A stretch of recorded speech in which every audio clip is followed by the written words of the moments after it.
नमस्कार। श्रीमद्वाल्मीकीय रामायणे बालकांडे चतुर्दश सर्ग। अथ संवत्सरे पूर्णे तस्मिन् प्राप्ते तुरंगमे सरैवाश्चोत्तरे तीरे राज्ञो यज्ञो अभ्यवर्तत। इधर वर्ष पूरा होने पर यज्ञ संबंधी अश्व भूमंडल में भ्रमण करके लौट आया। फिर सरयू नदी के उत्तर तट पर राजा का यज्ञ प्रारंभ हुआ। ऋष्यशृंगं पुरस्कृत्य कर्म चक्रुर्द्विजर्षभः अश्वमेधे महायज्ञे राज्ञो अस्य सुमहात्मनः।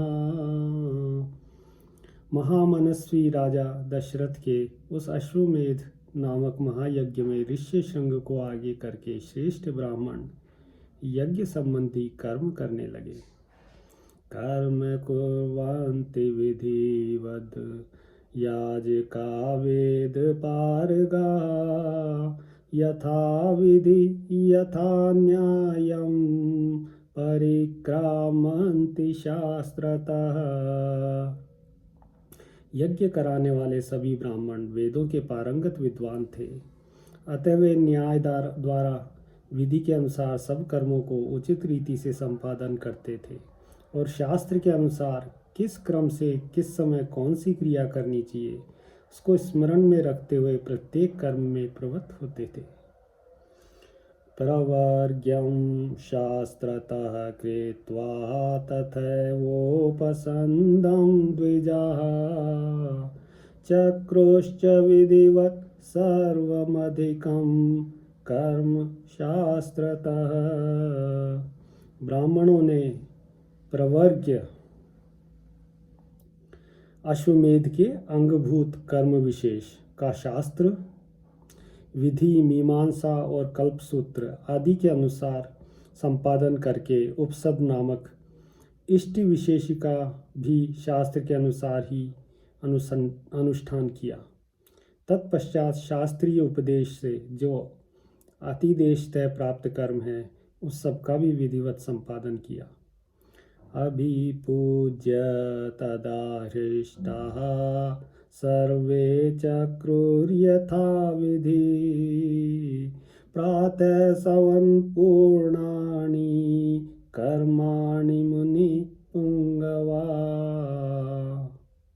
तदनंतर ततत कर्मों के अंगभूत देवताओं का पूजन करके हर्ष में भरे हुए उन सभी मुनिवरों ने विधि पूर्वक प्रातः सवन आदि कर्म किए।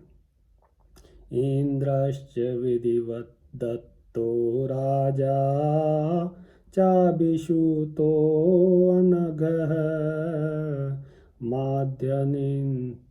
माध्यन्दिनं च सवनं प्रावर्तत यथाक्रमम्। इंद्र देवता को विधि पूर्वक हविष्य का भाग अर्पित किया गया। पाप निवर्तक राजा सोम का रस निकाला गया। फिर क्रमशः माध्यन दिन सवन का कार्य प्रारंभ हुआ। तृतीय सवनं चैव राज्ञो अस्य सुमहात्मनः चक्रुस्ते शास्त्रतो दृष्ट्वा यथा ब्राह्मण पुंगवाः। तत्पश्चात उन श्रेष्ठ ब्राह्मणों ने शास्त्र से देखभाल कर मनस्वी राजा दशरथ के तृतीय सवन कर्म का भी विधिवत संपादन किया। आव्यांचक्रीरे तत्र शक्रादीन् विबुधोत्तमान् ऋष्यशृंगादयो मंत्रे शिक्षाक्षर समन्वित। ऋष्यशृंग आदि महर्षियों ने वहाँ अभ्यास काल में सीखे गए अक्षरों से युक्त स्वर और वर्ण से संपन्न मंत्रों द्वारा इंद्र आदि श्रेष्ठ देवताओं का आह्वान किया। गीतिभिर्मधुरै स्निग्धैर्मन्त्राह्वानैर्यथार्हतः होतोरो ददुरावायः हविर्भागान् दिवोकसाम्। मधुर और मनोरम सामगान के लय में गाए हुए आह्वान मंत्रों द्वारा देवताओं का आह्वान करके होताओं ने उन्हें उनके योग्य हविष्य के भाग समर्पित किए। न चाहोत्मभूत्तत्र स्खलितं वा न किंचन दृश्यते ब्रह्मवत् सर्वं क्षेमयोक्तं चक्रिरे। उस यज्ञ में कोई अयोग्य अथवा विपरीत आहुति नहीं पड़ी, कहीं कोई भूल नहीं हुई, अनजान में भी कोई कर्म छूटने नहीं पाया, क्योंकि वहाँ सारा कर्म मंत्रोच्चारण पूर्वक संपन्न होता दिखाई देता था। महर्षियों ने सब कर्म क्षेम युक्त एवं निर्विघ्न परिपूर्ण किए। न तेष्वहसु शांतो वा क्षुदितो वा न दृश्यते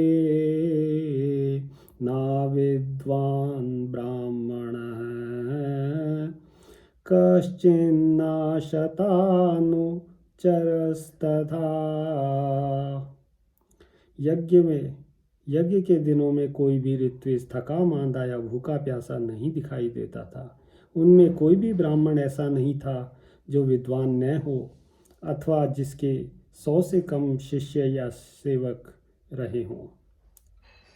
ब्राह्मणा भुञ्जते नित्यं नातवन्तश्च भुञ्जते तापसा भुञ्जते चापि श्रमणाश्चैव भुञ्जते।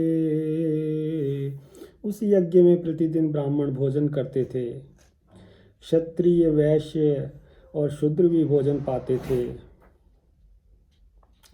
तापस और श्रमण भी भोजन करते थे। वृद्धाश्च व्याधिताश्चैव स्त्रीबालाश्च तथैव च अनिशं भुञ्जमानानां न तृप्तिरुपलभ्यते। बूढ़े, रोगी, स्त्रियां तथा बच्चे भी यथेष्ट भोजन पाते थे। भोजन इतना स्वादिष्ट होता था कि निरंतर खाते रहने पर भी किसी का मन नहीं भरता था। दीयताम दीयतामन्नं वासांसि विविधानि च इति संचोदितास्तत्र तथा चक्रुरनेकशः। अन्य दो, नाना प्रकार के वस्त्र दो। अधिकारियों की ऐसी आज्ञा पाकर कार्यकर्ता लोग बारंबार वैसा ही करते थे। अन्नकूटाश्च दृश्यन्ते बहवः पर्वतोपमाः दिवसे दिवसे तत्र सिद्ध्यस्य विधिवत्तदा। वहाँ प्रतिदिन विधिवत पके हुए अन्न के बहुत से पर्वतों जैसे ढेर दिखाई देते थे। नाना देशाद नुप्राप्ताः पुरुषाः स्त्रीगणास्तथा अन्नपान सुविहितास्तस्मिन् यज्ञे महात्मना। महामनस्वी राजा दशरथ के उस यज्ञ में नाना देशों से आए हुए स्त्री पुरुष अन्नपान द्वारा भली भांति तृप्त किए गए थे। अन्नम हि विधिवत् स्वादुः प्रशंसन्ति द्विजर्षभाः अहोत्रे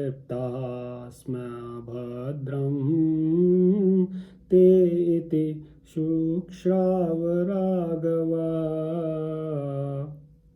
श्रेष्ठ ब्राह्मण, भोजन विधिवत बनाया गया है, बहुत स्वादिष्ट है, ऐसा कहकर अन्न की प्रशंसा करते थे। भोजन करके उठे लोगों के मुख से राजा सदा यही सुनते थे कि हम सब लोग खूब तृप्त हुए, आपका कल्याण हो। स्वलंकृताश्च पुरुषा ब्राह्मणान् पर्यवेशयन् उपासन्ते च तानन्ये सुम्रष्ट मणिकुंडलाः। वस्त्र आभूषणों से अलंकृत हुए पुरुष ब्राह्मणों को भोजन परोसते थे और उन लोगों को जो दूसरे लोग सहायता करते थे उन्होंने भी विशुद्ध मणिमय कुंडल धारण कर रखे थे। कर्मांतरे तदा विप्रा हेतुवादान् बहुनपि प्राहुः सवाग्मिनो धीरा परस्पर जिगीषया। एक सवन समाप्त करके दूसरे सवन के आरंभ होने से पूर्व जो अवकाश मिलता था उसमें उत्तम वक्त धीर ब्राह्मण एक दूसरे को जीतने की इच्छा से बहुतेरे युक्तिवाद उपस्थित करते हुए शास्त्रार्थ करते थे।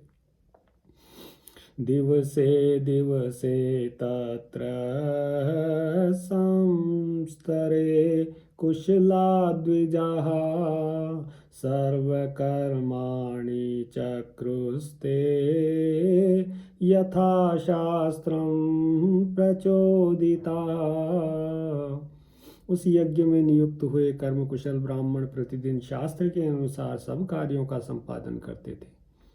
नाशदंग विदित्रासीन्ना व्रतो ना बहुश्रुता सदस्यास्तस्य वैराग्यो नावाद कुशलो द्विजः। राजा के उस यज्ञ में कोई भी सदस्य ऐसा नहीं था जो व्याकरण आदि छहों अंगों का ज्ञाता न हो, जिसने ब्रह्मचर्य व्रत का पालन न किया हो तथा जो बहुश्रुत न हो। वहाँ कोई भी ऐसा द्विज नहीं था जो वाद विवाद में कुशल न हो। प्राप्ते यूपोच्छ्रये तस्मिन् षड्वैल्वा खादिरास्तथा तावन्तो बिल्वसहिताः पर्णिनाश्च तथा परे। जब यूप खड़ा करने का समय आया तब बेल की लकड़ी 6 यूप गाड़े गए, उतने ही खैर के यूप खड़े किए गए तथा पलाश के भी उतने ही यूप थे जो बिल्व निर्मित यूपों के साथ खड़े किए गए थे। श्लेष्मात् कमयोदिष्टो देवदारु मयस्तथा द्वावेव तत्र विहितो बाहुव्यस्तपरिग्रहो।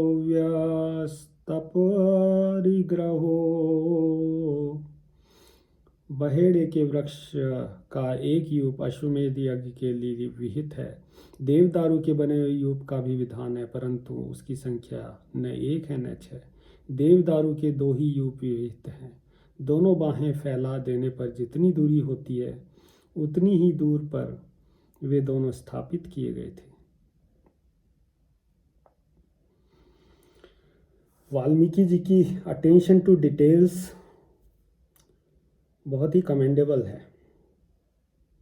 इतनी डिटेल में जाते हैं हर चीज़ के अंदर। कारिता सर्व एवते शास्त्र गैर्यज्ञ को विदेः शोभार्थं तस्य यज्ञस्य कांचनालंकृता भवन्। यज्ञ कुशल शास्त्रज्ञ ब्राह्मणों ने इन सब यूपों का निर्माण कराया था। उस यज्ञ की शोभा बढ़ाने के लिए उन सब में सोना जड़ा गया था। एकविंशतियूपास्ते एकविंशत्यरत्नयः वासोभिरेकविंशद्भिरेकैकं समलंकृता। पूर्वोक्त 21 अरत्री यानी 504 अंगुल ऊंचे बनाए गए। उन सबको पृथक पृथक 21 कपड़ों से अलंकृत किया गया था। विन्यस्ता विधिवत सर्वे शिल्पिभिः सुकृता दृढ़ा अष्टास्त्रयः सर्व एव श्लक्षणरूप समन्विता। कारीगरों द्वारा अच्छी तरह बनाए गए वे सभी सुदृढ़ यूप विधि पूर्वक स्थापित किए गए। वे सब के सब 8 कोणों से सुशोभित थे। उनकी आकृति सुंदर व चिकनी थी। आच्छादितास्ते वासोभिः पुष्पैर्गन्धैश्च पूजिता सप्तर्षयो दीप्तिमन्तो विराजन्ते यथा दिवि। उन्हें वस्त्रों से ढक दिया गया था और पुष्प चंदन से उसकी पूजा की गई थी। जैसे आकाश में तेजस्वी सप्तऋषियों की शोभा होती है, उसी प्रकार यज्ञ मंडप में वे दीप्तिमान यूप सुशोभित होते थे। इष्टकाश्च यथा न्यायं कारिताश्च प्रमाणतः चितो अग्निर्ब्राह्मणस्तत्र कुशले शिल्पकर्मणि। सूत्र ग्रंथों में बताए गए अनुसार ठीक माप से ईंटें तैयार कराई गई। उन ईंटों के द्वारा यज्ञ संबंधी शिल्प कर्म में कुशल ब्राह्मणों ने अग्नि का चयन किया था। सचेत्यो राजसिंहस्य संचिता कुशलद्विजय गरुडो रुक्मपक्षो वै त्रिगुणो अष्टादशात्मक। राजसिंह महाराज दशरथ यज्ञ में चयन द्वारा संपादित अग्नि की कर्म कांडुल कुशल ब्राह्मणों द्वारा शास्त्र विधि के अनुसार स्थापना की गई। उस अग्नि की आकृति दोनों पंख और पुच्छ फैलाकर नीचे देखते हुए पूर्वाभिमुख खड़े हुए गरुड़ की सी प्रतीत होती थी। सोने की ईंटों से पंख का निर्माण होने से उस गरुड़ के पंख सुवर्णमय दिखाई देते थे। प्रकृत अवस्था में चित्त अग्नि के 6 प्रस्तार होते हैं, किंतु अश्वमेध यज्ञ में उसका प्रस्तार 3 गुना हो जाता है। इसलिए वह गरुड़ाकृति अग्नि 18 प्रस्तारों से युक्त थी। नियुक्तास्तत्र पशवस्ततः दोद्देश्य दैवतम् उर्गाः पक्षिणश्चैव यथाशास्त्रं प्रचोदिताः। वहाँ पूर्वोक्त यूपों में शास्त्र विहित पशु, सर्प और पक्षी विभिन्न देवताओं के उद्देश्य से बांधे गए थे। शामित्रे हयस्तत्र यथा जलचराश्च ये ऋषिभिः सर्वमेवैत तन्नियुक्तं शास्त्र तस्तदा। शामित्र कर्म में यज्ञ, अश्व तथा कूर्म आदि जलचर जंतु जो वहां लाए गए थे, ऋषियों ने उन सब की शास्त्र विधि के अनुसार पूर्वोक्त यूपों में बांध दिया। पशूनां 300 तत्र यूपेषु नियतं तदा अश्वरथोत्तमं तत्र राज्ञो दशरथस्य है। उस समय उन यूपों में 300 पशु बंधे हुए थे तथा राजा दशरथ वह उत्तम अश्वरत्न भी वहीं बांधा गया। कौशल्यातं हयं तत्र परिचर्या समन्ततः कृपाणैर्विशेषारेणं त्रिभिः परमया मुदा। रानी कौशल्या ने वहाँ प्रोक्षण आदि द्वारा सब ओर से उस अश्व का संस्कार बड़ी प्रसन्नता के साथ 3 तलवारों से उसका स्पर्श किया।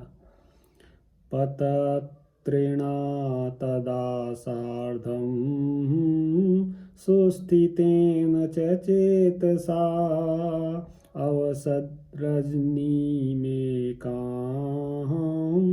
कौशल्या धर्म काम्यया। तदनंतर कौशल्या देवी ने सुस्थिर चित्त से धर्म पालन की इच्छा रखकर उस अश्व के निकट एक रात निवास किया। होताध्वर्योस्तथोद्गाता हस्तेन समयोजयन् महेश्या परिवृत्यार्थं वावातां परां तथा। तत्पश्चात होता, अध्वर्यु और उद्गाता ने राजा की महिषी कौशल्या, वावाता तथा परिवृत्ति इन सब के हाथ से उस अश्व का स्पर्श कराया।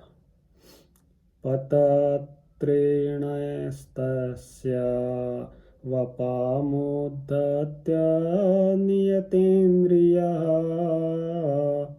ऋत्विक् परमसम्पन्नः श्रपयामास शास्त्रतः।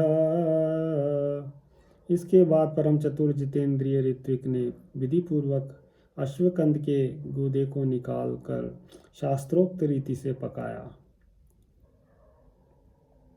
धूमगंधं वपायास्तु जिघ्रति स्म नराधिप यथा कालं यथा न्यायं निर्णुदन् पापमात्मना।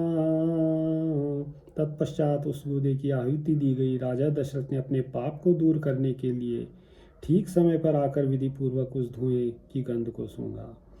हयस्य यानि चांगानि तानि सर्वाणि ब्राह्मणा अग्नौ प्राश्यसि विधिवत् समस्ताः षोडशर्त्विजः। उस अश्वमेध यज्ञ के अंगभूत जो हवनीय पदार्थ थे उन सबको लेकर समस्त 16 ऋत्विज ब्राह्मण अग्नि में विधिवत आहुति देने लगे। लक्षशाखासु याज्ञानामन्येषां क्रियते हविः अश्वमेधस्य यज्ञस्य वैतसो भागयिष्यते। अश्वमेध यज्ञ के अतिरिक्त अन्य यज्ञों में जो हवि दी जाती है वह पाकर की शाखाओं में रखकर दी जाती है।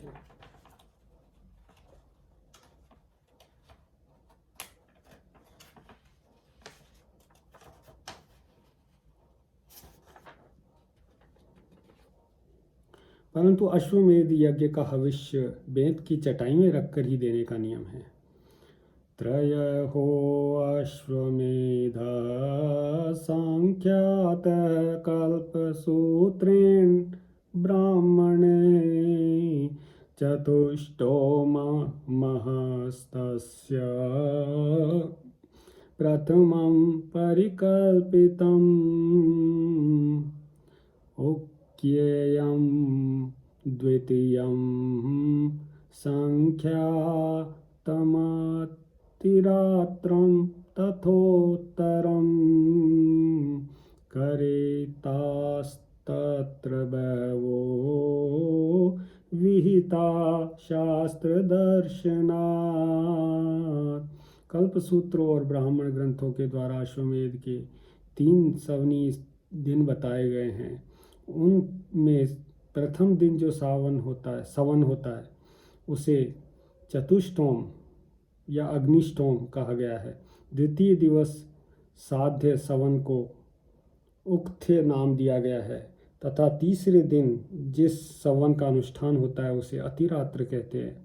इसमें शास्त्रीय दृष्टि से भी बहुत से दूसरे दूसरे क्रतु भी संपन्न किए गए। ज्योतिष्टोमायुषी चैवमतिरात्रो च निर्मितो अभिजिद्विश्वजिच्च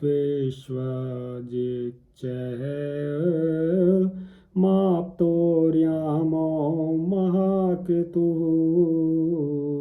ज्योतिष्टोम आयुष्टोम यज्ञ 2 बार, अतिरात्र यज्ञ 5वां अभिजित, छठा विश्वजीत और 7वें 8वें आप्योरयाम, ये सब के सब महाक्रतु माने गए हैं जो अश्वमेध के उत्तर काल में संपादित हुए।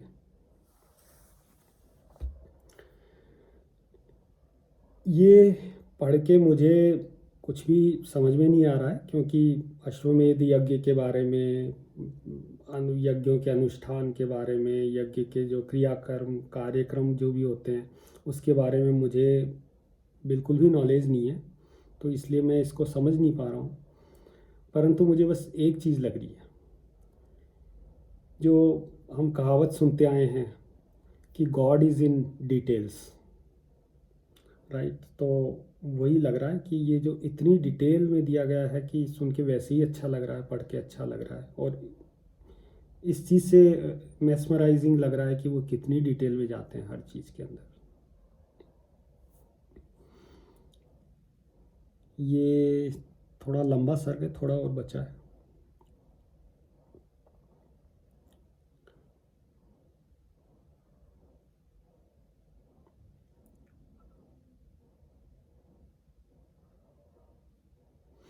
प्राचीन होत्रे ददौ राजा दिशं स्वकुलवर्धन अध्वर्यवे प्रतीचीं तु ब्रह्मणे दक्षिणां दिशम्। अपने कुल की वृद्धि करने वाले राजा दशरथ ने यज्ञ पूर्ण होने पर होता को दक्षिणा रूप में अयोध्या से पूर्व दिशा का सारा राज्य सौंप दिया। अध्वर्यु को पश्चिम दिशा का, ब्रह्मा को दक्षिण दिशा का राज्य दे दिया। उद्गात्रे तु यथोदीचीं दक्षिणेशा विनिर्मिता अश्वमेधे महायज्ञे स्वयंभू विहिते पुरा। इस तरह उद्गाता को उत्तर दिशा की सारी भूमि दे दी। पूर्व काल में भगवान ब्रह्मा जी ने जिसका अनुष्ठान किया था उस अश्वमेध नामक महायज्ञ में ऐसी ही दक्षिणा का विधान किया गया है। कृतुं समाप्यतु तदा न्यायतः पुषो पुरुषर्षभ ऋत्विक भयो हि ददो राजा धरां तां कुलवर्धन। इस प्रकार विधि पूर्वक यज्ञ समाप्त करके अपने कुल की वृद्धि करने वाले पुरुष शिरोमणि राजा दशरथ ने ऋत्विजों को सारी पृथ्वी दान कर दी।